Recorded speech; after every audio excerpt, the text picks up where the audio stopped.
All right. Thank you so much, everyone, for joining us here at Pologeorgis today. My name is Sonya Keshwani. I'm the founder of StyleEsteem, and I'm so excited to be here because we're celebrating the launch of our collaboration, of our special collection that you can even see already in front of us, and of course on my head as always.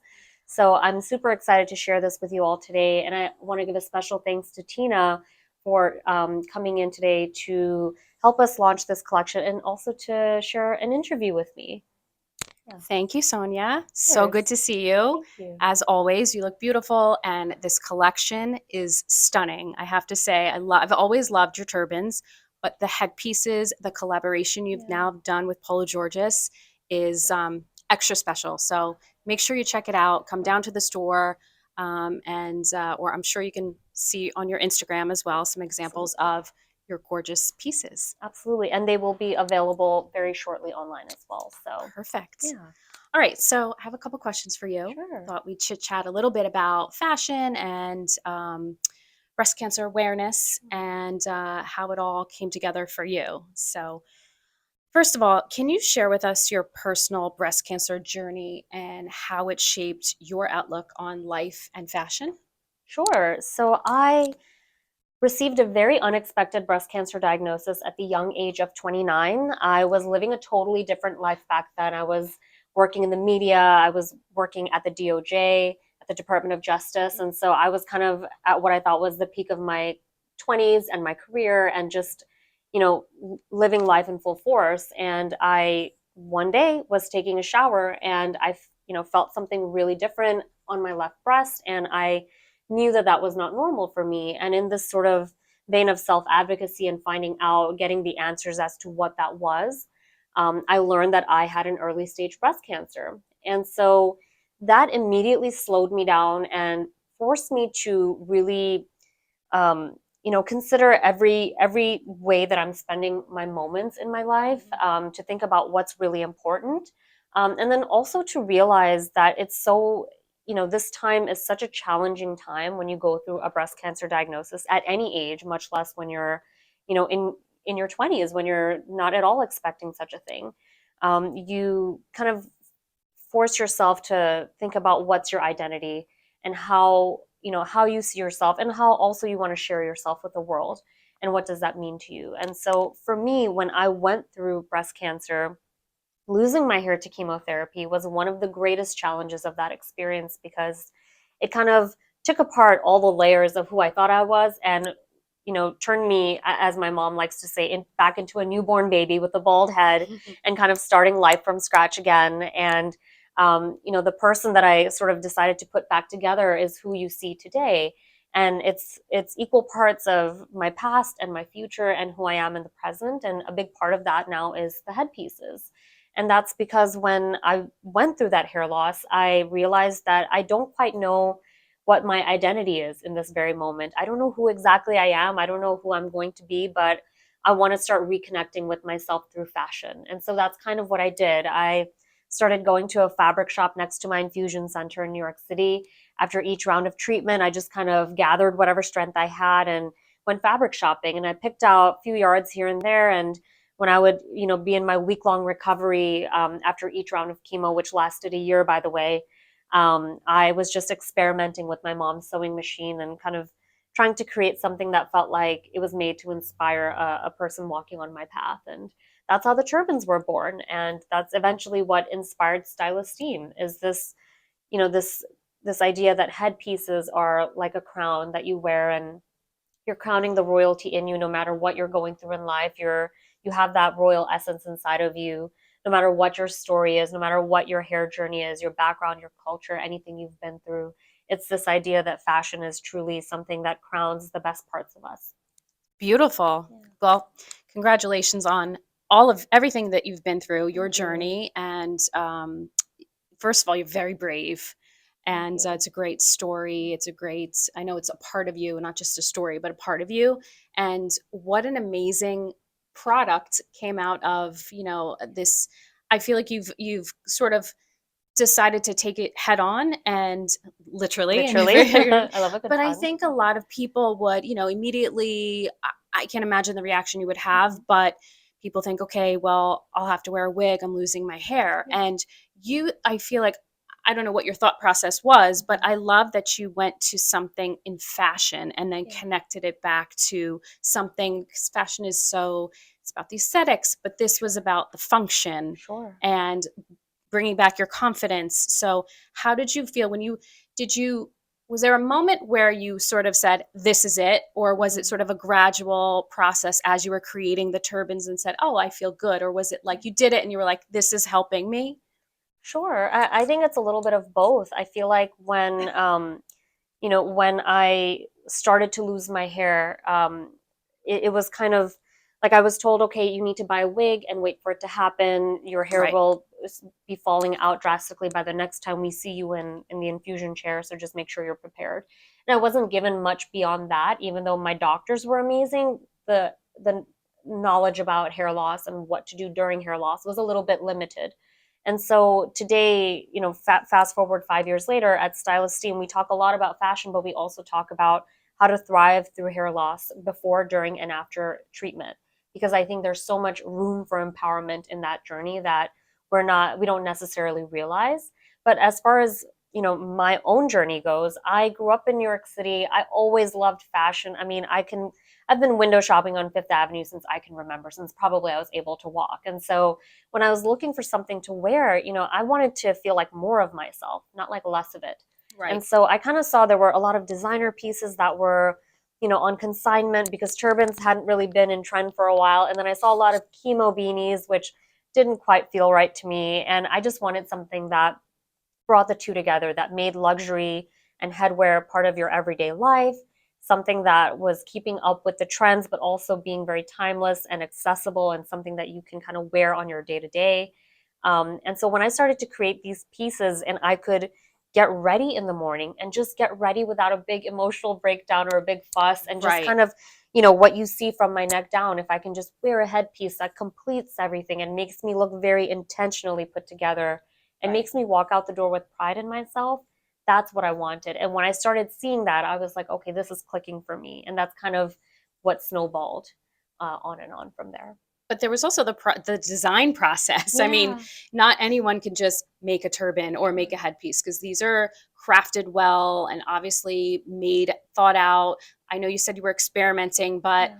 I mean, it certainly takes some talent to actually make one. And so I feel like it's not like throwing on a baseball hat. No. You know, these are pieces that are all handmade, I'm guessing. Yeah. And so is that sort of how it started? And then how did you get to the collab?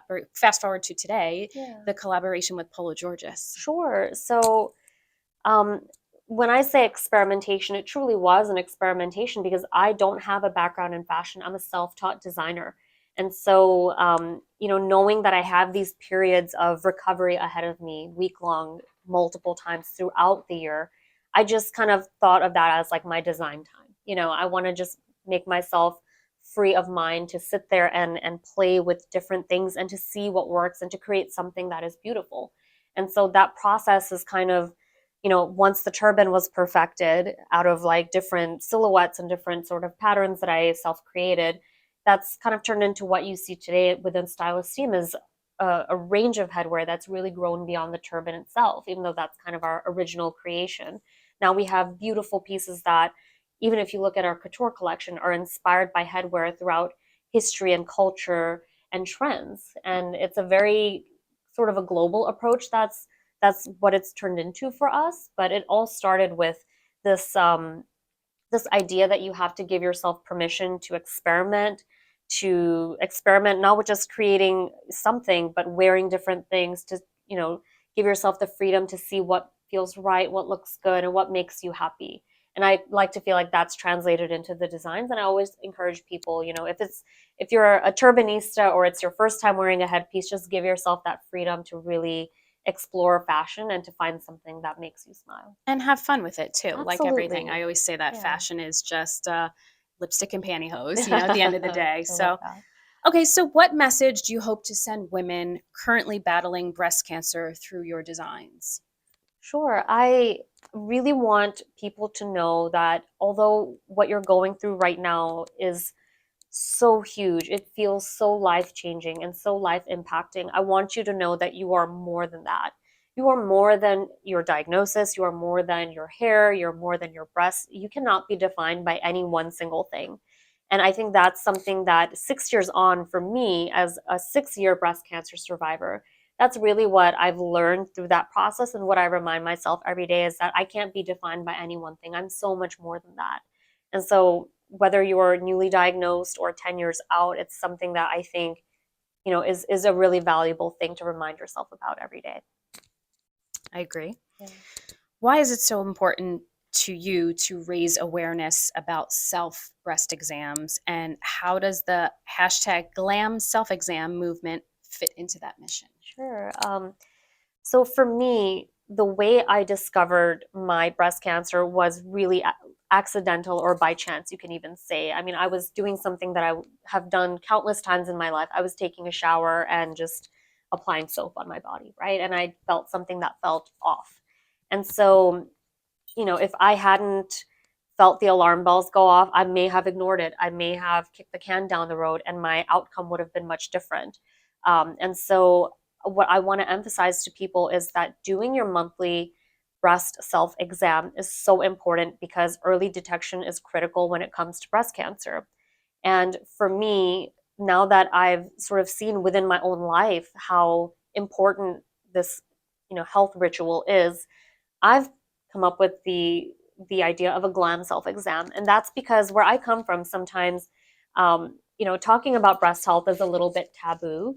But the last thing I want is for someone to feel like it's taboo, they can't talk about it, and they're kind of too scared to even face it in their own lives. And so, glam self exam is all about being your best self, dressing as your best self, embracing who you are, and embracing knowing about your breast health, and not being afraid to do so, and finding empowerment within finding out about your breast health. Because I think when you kind of cross that barrier of fear into action, that's when you realize, you're brave enough to face this, and you're brave enough to take charge of your health. And so that's what I want people to remember about breast self exams, because at the end of the day, breast cancer affects 1 in 8 women. And I think a lot of people may know that because it's a pretty catchy statistic. But what I think a lot of people don't know is that, only 5 to 10% of these diagnoses are hereditary. Mine was not hereditary, and I was the first in my family to get diagnosed with breast cancer. So it's just really important to stay on top of your health and to be proactive. Agreed. Yeah. So, you would recommend the self exam as well as getting your yearly checkup from your doctor? Yes. Sure, yes. And I think, if you have a history of breast cancer in your family, you do need to consult with your doctor to see what's the earliest you can start to get your mammogram or other sort of scans that you may need. I know there are exceptions for those who have hereditary breast cancer, so definitely be aware of that. Insurance definitely has exceptions for those cases to get exams earlier, but something you can do very easily regularly within the comfort of your own home is your breast self exam or your glam self exam. And it takes just a minute to do it. And so I feel like maybe this is a good time to show everyone in our audience and all of you watching how to easily do your glam self exam at home. What do you I think? love it. Let's do it. Yeah? Can you show us? Yeah, why don't we stand up if Okay. that's okay? We can Sure. stand up right where we are. And I encourage everyone who's watching us, all of you beautiful people, to follow along. It's very easy. So the way we start off is we're going to raise our right hand overhead. We're going to take 3 fingers together like this from the opposite side. And what we're going to do is we're going to go in circular motions around the breast. You will go kind of on the outer circle of your breast, and then you can also go on the inner circle. So you get a good idea of just your entire breast. You can press firmly in to kind of be familiar with the texture of your breast, because especially with young women, we do have dense breasts. We do need to kind of understand that there are lumps and bumps and what those feel like. And then after you've done that, you can kind of go in the middle in the nipple area. And then from there, you want to kind of travel upward into the armpit right here. and kind of feel a little bit more with pressure in the armpit. Then once you've done this, you can put your arm down and you can feel along the collarbone right here. And you can feel along the side of your neck into your lymph area right by your ear, because this is also an important area to be aware of.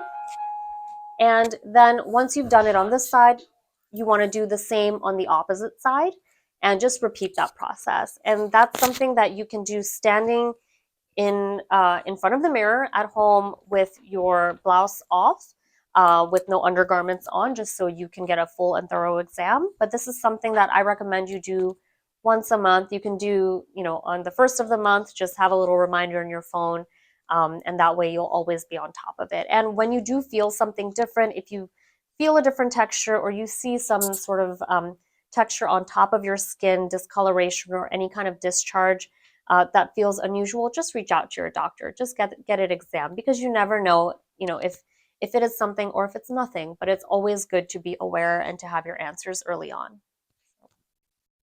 Thank you. Love that. Thank you. So I wanted to shift gears real quick and speak a little bit more about the collaboration with Pologeorgis. Sure. So what's the creative process like when merging your signature headpieces with the craftsmanship of luxury furs at Pologeorgis? Yeah. One thing I will say is, as you can see, if you look at any one of our brands, we have such a distinctive imprint that we've left in the fashion space. And so to bring those two brands together, it was definitely a treat to do that. But I think what made it even more special is that for both of us, it was a first time experience. For us, it was the first time that we were working with these beautiful fur textiles. And then for Polo Georges, it was their first time creating a turban. And so to bring the things that are near and dear to our brand values and to our aesthetic, and to kind of combine them into something that is really a one of a kind creation and something that's so unique, was really a special process. And it's something that took quite some time. I mean, we thought of this idea quite a while ago, and it's been over a year since we've been working on it. And so it's really wonderful to be celebrating that today. And I'm so glad that we can share, the pieces physically in the store with everyone that's here. Yeah, they're beautiful. I remember speaking with you in the early days of when you guys were doing this. And so it's really nice to see the final outcome. It's beautiful. Thank you. So in terms of aesthetics, Mhm. what do StyleEsteem and Pologeorgis share that's kind of made this a natural fit?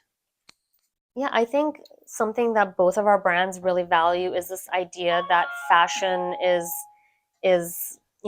it's about the art of dressing, really. Right. And when it comes to these pieces that are designed even for the colder months, that's something that we both kind of um, pay special attention to. Like, I know with StyleEsteem, I really wanted to create headpieces for the winter that have a presence, that are beyond just sort of the black uniform that we may see, and some that brings something a little bit special to the picture. And so when you have this availability of combining classic and timeless silhouettes like the turban with something that is such a treat to have in your wardrobe, like a beautiful mink or rabbit textile, I think that creates a piece that is really an investment in your wardrobe, something that you'll go to season after season and will always love to wear. Great. Yeah. So what would you say, so someone that has never worn a turban before, Mhm. I haven't, Yeah. how would you suggest a woman would style this? So the reason that I fell in love with turbans is because they are this elegant silhouette that keep coming back over the course of history, right? Like, they have been in trend over and over. They just look a little bit different each time. And so another great thing about turbans is that they're universally flattering on all face shapes and sizes. And so I would say just, find colors that speak to you, find textures that speak to you, and then just treat it like a crown and go from there. It's something that um, is a statement. And so if you want to make a statement, I would say you've come to the right place. For sure. Yeah. All right. Well, be sure and check out your beautiful collection.